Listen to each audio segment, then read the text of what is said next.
I've lost count of the Phoibos watches I've owned over the years, and all but one of them had something in common: they were just too big. The exception was my Phoibos Voyager 3, which is a great watch, and I regretted selling that afterwards. As you may know, the Narwhal originally came in a 41mm version, and in short, this is just a scaled down version. There are 4 options of this, and only 100 of each have been made, although I suspect there may be more if it's successful. This is a yellow Jasper, but I'll leave a link to the site below. And welcome to my unpaid and unsponsored review of the Phoibos Narwhal 38.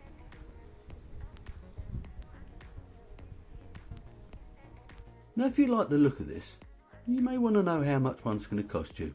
Well, on their website it's priced at €490, although there is a discount code knocking around, and that will give you early birds €100 off. The carriage is free, but don't forget to add on any duty depending on the country you reside. Now, if you live in the UK, as I do, this means you're going to pay about £500 before any discount, and £400 otherwise. Now, Kieran over at Top Tier Ticker sold me his review watch for a very reasonable price, so thanks mate. Anyway, I believe at the discounted price this watch is worth the money, but you'll have to make your own minds up on that one. And this is the new Phoibos packaging, a nice leatherette case as you can see, which I think is a big improvement over the old nylon covered box. Some instructions and a 2-year warranty. And this is my watch of the day.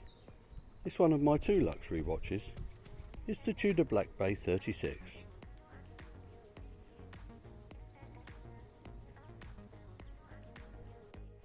Let's get the dimensions out of the way first then. Now, the case is 38mm, the lug width is 20mm, the depth just 11.5mm, which includes a flat sapphire crystal with 3 layers of AR coating, and the lug to lug is 46mm. Now, with all the links attached, it weighs in at 155 grams. In my opinion, this is a great set of dimensions, especially for a smaller wrist, although due to the case shape it probably wears a little bit more like a 39, and it's got really good wrist presence. Unusually, I'm going to take you through the bracelet and clasp first. Now, the bracelet is kind of integrated as it's got this solid flat end link. It looks like it's got 9 links, although the links aren't actually separate, so adjustment is easy, especially as there are screw pins. Now, it tapers down from 20mm to 18mm, then back up to about 19mm for the clasp. Now, it articulates beautifully, looks fantastic, and it's very comfortable. As pictured earlier, the watch can look nice on a carefully chosen strap, but there are no drilled lugs or quick release spring bars, so changing the strap is a little bit fiddly. Although I would have liked an on the fly clasp, this one's pretty good. It's nicely brushed with the polished chamfer, fully milled, and it's signed. My only complaint is it's only got 3 micro adjustments, and I believe 4 should be a minimum. All in all though, the bracelet and clasp would easily match that of a high-end, more expensively priced watch. Keeping our hands moving is the Miyota 9015. I think it's fair to say that more often than not, Phoibos use the NH35, so this is a nice upgrade. It's a movement I've had in dozens of watches, and I've never been let down yet. It's a 4Hz calibre that ticks away at 28,800 beats per hour, hacks, hand winds, and it's got a 42-hour power reserve. And if regulated correctly, it can be extremely accurate, although its positional variance falls short of say an ETA 2824 or Solita SW200. Now, in reality, this is running at just plus 5 seconds a day, but let's see what a time grapher thinks of it. And there we are, a perfect beat error, a rate of plus 10-11 seconds a day, the amplitude 247, which is a little bit on the low side, but it's nothing to panic about. The knurling of the signed 6mm unguarded crown is excellent, making time adjustment very easy. Engagement is very good, however when being screwed in it does feel a little bit gritty. The case has got a tally vibe, and I would very much suspect it's bespoke rather than just coming off the shelf. Now, the brush finish to the top of the case and the sides is excellent, although strangely enough the tops of the lugs are actually polished. Also, there's a nice polished chamfer at the top and the bottom of the case itself. Now, the case shape is quite angular and it's a little bit flat, but due to its overall size it still fits well on smaller wrists.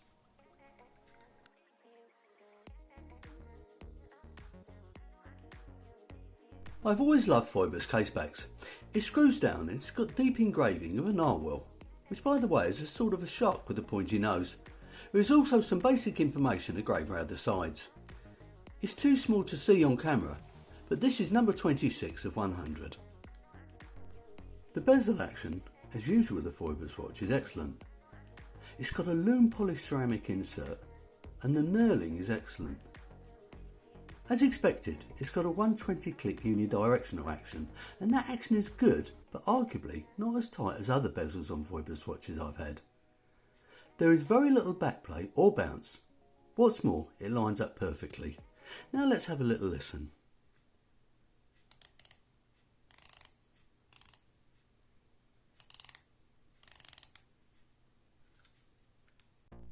I've left the best to last, and that's the dial.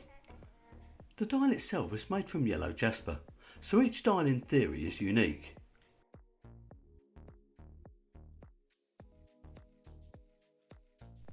The other colour options, they're all made of stone as well, and they're going to have their own characteristics. It's quite fair to say that this will be one of the easiest dials to read that you've ever come across, with its bold indices and chunky hands. Of course, at the top is the Phoibos octopus, which you may love or hate. I'm in the love category, as long as it's not too big of course. At the 6 o'clock position is a frame date window, and above that it simply reads automatic with the water resistance printed below. It's all quite simple, but works perfectly really. The loom on the dial is a combination of BGW9 and C3. What's more, there are 15 layers of the stuff. Yep, you heard me correctly, 15 layers.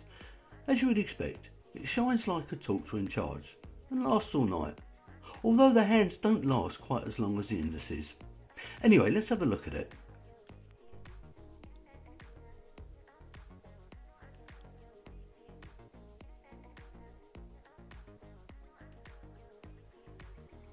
So what do I think of the Phoibos Narwhal 38? Well, I think it's the best watch they've made to date, but appreciate this is just my personal opinion. In actual fact, I'm selling a watch I really like to buy this one, but I like this one even more. So if any of you are interested in a pretty much mint condition Van Banner Parking Master, please get in touch.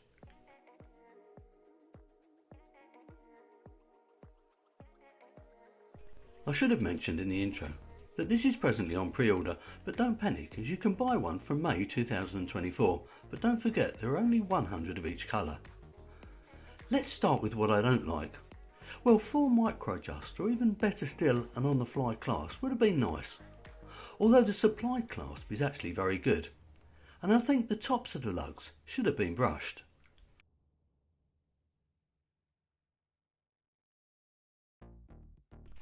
That said, I quite like the aesthetics. It just doesn't seem very practical though. But what about the things I like? I think the dimensions and fit for a smaller wrist are perfect, but also believe it would look good on a larger wrist as well. The bracelet is excellent, the finishing top notch, the dial and loom are perfect for a tawny diver, and the movement is an ideal choice. At this stage I'm guessing you know I like it, but would I recommend it? Well, at $490 I think it's a little bit expensive, but we mustn't forget the production of these dials wouldn't have been cheap. However, in reality, I suspect nobody actually ever paid $490, so the answer is definitely yes. Of course, if you want a mainstream band with similar specs, expect to pay at least twice what Phoibos are asking. Your choice, your money. That brings me to the end of this review, so on the off chance you've taken pleasure from watching this video, please click on the like button. Feel free to become one of my very few subscribers. Leave your positive comments below and enjoy the rest of your day.